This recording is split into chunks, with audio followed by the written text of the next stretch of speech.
Committee ने एक draft तैयार किया है यूनिफॉर्म सिविल कोड का उत्तराखंड में, और उसको चीफ मिनिस्टर को पेश किया है और अब वो वहाँ की असेंबली में पेश होगा। इस पर हमारा कहना ये है, पहली बात तो ये कि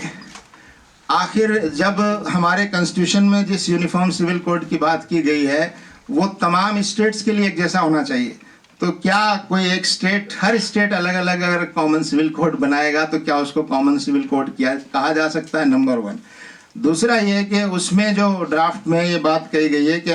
ट्राइबल्स को, आदिवासियों को उससे अलग रखा जाएगा। जब आप एक्सक्लूड कर रहे हैं किसी ग्रुप को तो फिर आप उसको यूनिफॉर्म कैसे कह सकते हैं? और तीसरी बात जो सबसे ज़्यादा इम्पोर्टेंट हम समझते हैं कि ये एक तरह से ख़ास तौर से मुस्लिम कम्युनिटी को निशाना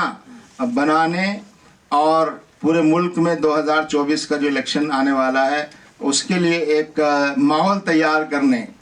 हालांकि उत्तराखंड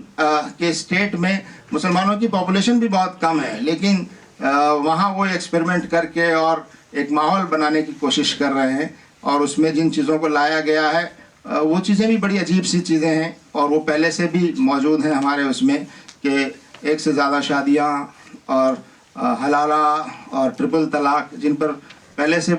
सब चीज़ें आ रही हैं। तो हम समझते हैं कि ये यूनिफॉर्म सिविल कोड जो उत्तराखंड में लाने की कोशिश हो रही है, ये एक किस्म का मुसलमानों को निशाना बनाकर इस पूरे मुल्क के माहौल को पोलराइज करना और 2024 के इलेक्शन में उससे फ़ायदा उठाने की कोशिश, ये हम जमात इस्लामी हिंद इस तरह की जो कोशिशें की जा रही हैं उनको हम कंडेम करते हैं, और इसको मुल्क के लिए